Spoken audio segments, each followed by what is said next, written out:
안녕하세요. 화정입니다. 소박한 제 수필 낭독방을 찾아와 주시고 경청해 주셔서 고맙습니다. 노력해 나가겠습니다. 이번 23번째 수필은 동행입니다. 제가 21살 한창 방황하던 청춘 시절에 홀로 여행을 다녀온 이야기입니다. 이 글 역시 그 당시에 간단하게 써놓았던 것을 한창 글쓰기에 열성일 때 다시 쓴 글입니다. 21살, 제게는 자욱한 안개 같은 시절입니다. 그 안개를 뚫고 환한 다른 세상으로 달려가고 싶었겠지요. 함께 달려가 보실까요? 읽어보겠습니다. 동행. 21살. 공부는 있는 힘껏 했지만 원하던 대학도 가지 못했고 서울시 공무원 시험에 합격을 하여 온 동네 사람들의 칭찬을 받았지만 2차 면접에서 탈락하였다. 그렇다고 인문고를 졸업하였으므로 타자를 칠 줄도 모르고 주판알도 튕길 줄 몰라 어디에도 쓸모가 없는 한심하고 불분명한 내가 있었다. 우물가에서 만난 동네 아주머니는 참 고운 나이로구나. 복스럽게 한창 피었네. 라고 말씀하셨지만 나는 피어날 기미가 보이지 않을 뿐만 아니라 우물쭈물 쪼그라드는 듯한 초라한 청춘이었다. 고향집 마루를 윤기나게 닦아내고 뒷산에 올라 진분홍 진달래꽃을 한아름 꺾고다가 꽂는 일과 아침나절 라디오에서 흘러나오던 영화 음악이나 세미 클래식 음악으로 그나마 위안을 삼고 있었다. 내가 걸어가야 할 길은 어디에 있는가? 아무것도 보이지 않는 캄캄한 날들이었다. 반면에 지도 위에는 얼마나 많은 자유롭고 촘촘한 길들이 있는가. 손가락을 올려놓고 쭉 따라가 보면 언제든 통하는 길들. 그 쉬운 길이나마 내달리고 싶었다. 혼자서 갈 수 있을까? 괜찮을까? 갈까 말까를 여러 날 망설인 끝에 용기를 냈다. 떠나보자. 서울에서 밤 기차를 타고 5시간을 달려 내려간 나는 목포 여객선 터미널에서 홍도로 향하는 카페리오를 탔다. 사방 천지가 푸른 빛이었다. 그 푸른 빛들이 아침 햇살과 어울려 너울너울 춤을 추었다. 그곳에는 보이지는 않지만 분명한 길이 있었다. 그 길을 가르고 달려가는 배 뒤로 언덕처럼 솟아올랐던 하얀 물살이 일렁이다가 사라졌다. 변화무쌍하면서도 중심을 벗어나지 않는 저런 길을 인생에서도 만나면 참으로 좋겠다는 생각이 들었다. 나는 혼자였고 초행이었다. 역동적인 창밖 풍경에 잠시 출렁거리다가도 나는 금시 컴컴한 나로 돌아왔다. 푸른 잎새 하나를 등에 지고 바삐 기어가는 개미를 누군가 슬쩍 건드렸을 때 개미가 잠시 멈칫하며 보여주는 짧지만 엄청난 그런 긴장감이랄까.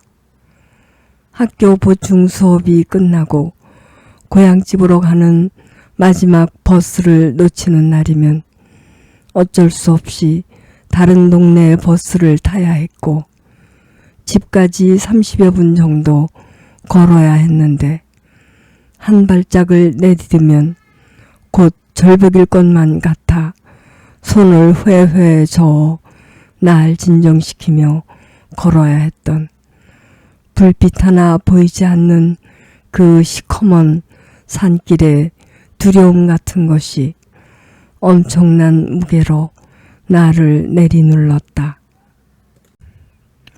홍도에 도착했을 때 아주머니와 아저씨와 할아버지와 할머니 등 바닷바람에 거칠어진 모습의 섬 주민들이 줄을 서서 여행객들을 기다리고 있었다. 배에서 내린 손님을 한 명씩 골고루 배정받기 위해서였다. 얼굴이 거무스레한 40 남짓 나이의 남자 주인을 따라 좁은 길을 구불구불 올라가 대문도 없는 집을 들어서니 벽이고 문이고 간에 보수한 흔적들로 얼룩덜룩했지만 좁다란 뜰에서는 멀찌감치 드넓은 푸른 바다가 보였다. 비린내를 몰고 온 바람에 빨래들이 세차게 너풀거리고 있었다. 어느 방에서인지 젊은 여자 여행객들의 높은 웃음소리가 들려왔다. 혼자 왔느냐는 주인의 질문에 나는 고개를 저었다. 아니요. 누군가가 내 곁에 있음을 알림으로써 나를 보호하려는 얄팍한 거짓말이었다. 구석진 작은 방으로 들어서자마자 나는 옛날 집을 연상하게 하는 둥글고 묵직한 방문 고리부터 서둘러 걸었다. 안도의 한숨이 나왔다. 예까지 내려오는 동안 나를 내리눌렀던 긴장감에서 해방이 되어서인가 가위에 눌리듯 까무룩 잠이 들었다. 1시간쯤 뒤 섬 주변을 둘러볼 겸 천천히 좁은 골목길을 따라 걸어 올라가는데 약속이나 한 듯이 저쪽에서 표정을 엿볼 수 없었던 30대 후반의 그 남자가 걸어왔다. 그 남자, 배를 타고 오는 내내 두려움으로 좌불안석이었던 바로 내 옆자리에 앉아있던 아저씨였다. 넘실대는 파도를 바라보면서 슬쩍슬쩍 곁눈질로 바라본 그는 매우 안정적이었으며 차분한 도시인의 얼굴이었지만 쉬이 친해질 수 있는 인상은 아니었다. 꽤 많은 가방을 가지고 있었는데 그중 카메라 하나가 눈에 띄었다. 문외 아닌 내가 보기에도 가방이나 카메라는 꽤 고가품으로 보였다. 방송국 기자이거나 아니면 사진작가일 거라는 추측을 하게 했다. 최소한 나쁜 사람의 이미지는 아니었다. 막내로 자라서인지 나는 어디에 있건 기댈 사람을 절실히 필요로 한다. 배를 타고 오는 내내 이런 궁리를 하였다. 저 아저씨한테 처음으로 혼자 여행을 왔다는 것과 내 불안하고 두려운 심정을 솔직하게 토로한 뒤 도움을 요청하면 어떨까라는 거였다. 말이 그렇지 그게 어디 쉬운 일인가.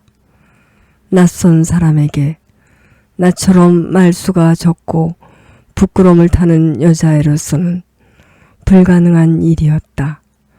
결국 말할까 말까를 배가 달리는 2시간여 이상 망설이다가 배에서 내렸고 그리고 각자 배정된 집으로 향했으므로 내 국민은 그것으로 끝이 난 셈이었는데 우연치 않게 또 만난 것이다.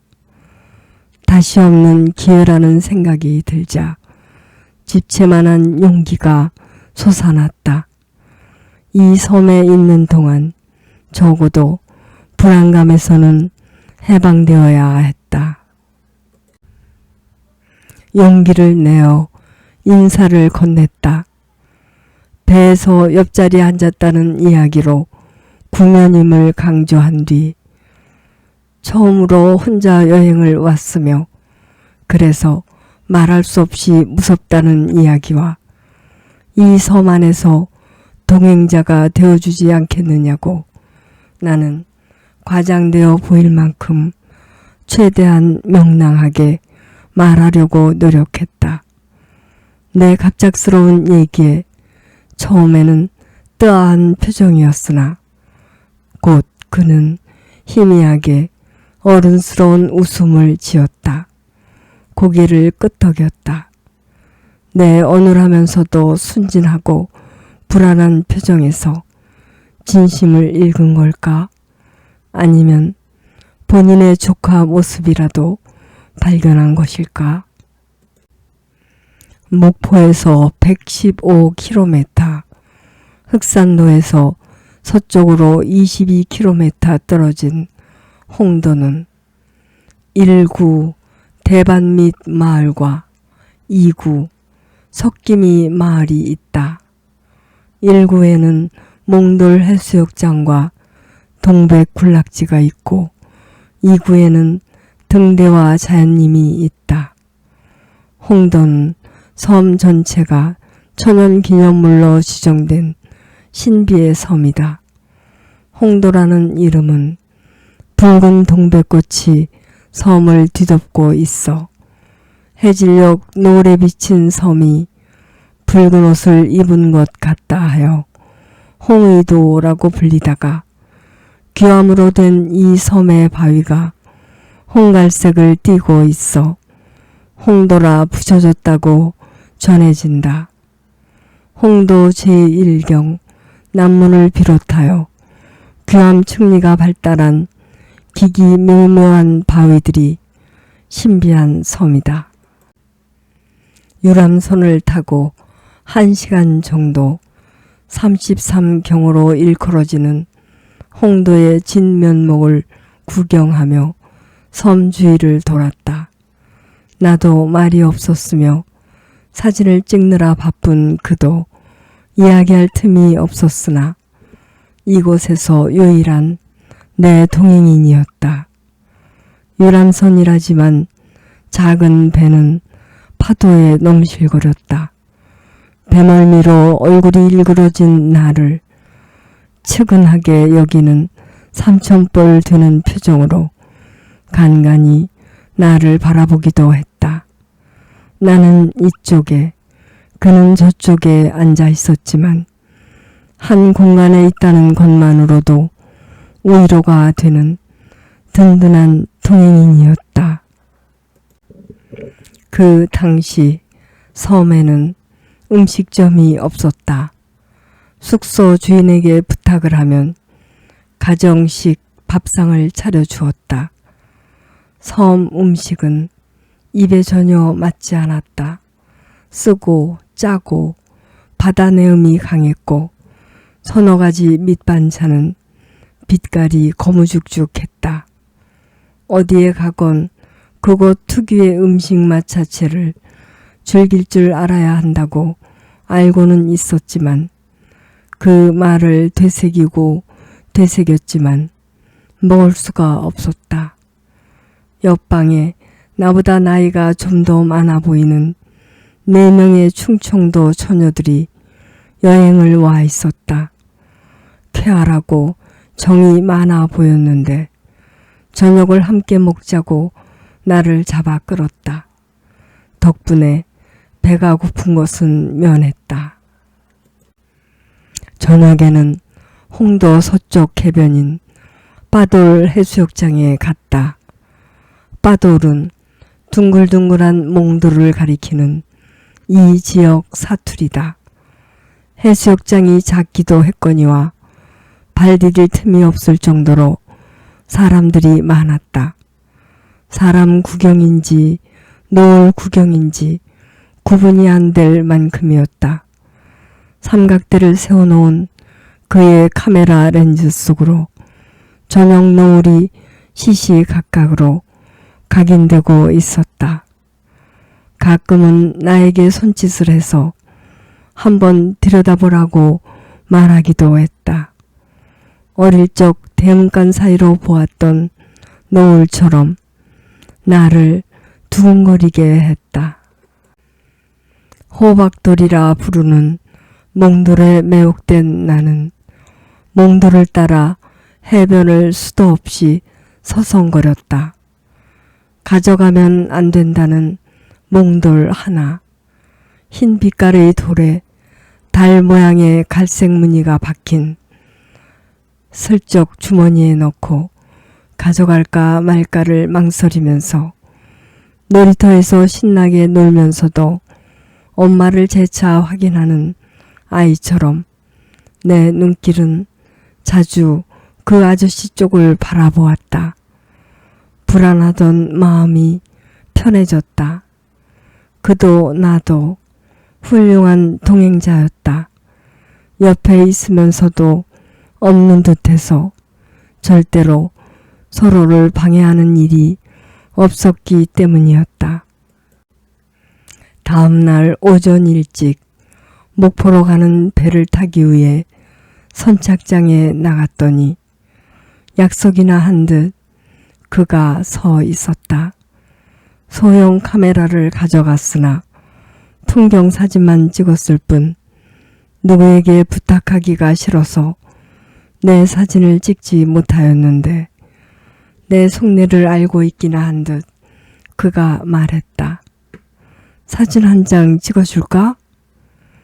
홍도를 뒷배경으로 붉은 반팔 티셔츠에 청바지를 입고 어색하게 앉아 순박하게 웃는 21살짜리, 머리숱도 많고 볼살이 통통한 내 사진이 남겨졌다. 그는 대흑산도 소흑산로를 따라가며 사진을 찍을 예정이라고 했다. 나는 목포에서 유달산을 산행한 뒤 서울로 올라갈 계획이었다. 흑산도에 배가 가까워지고 있었다.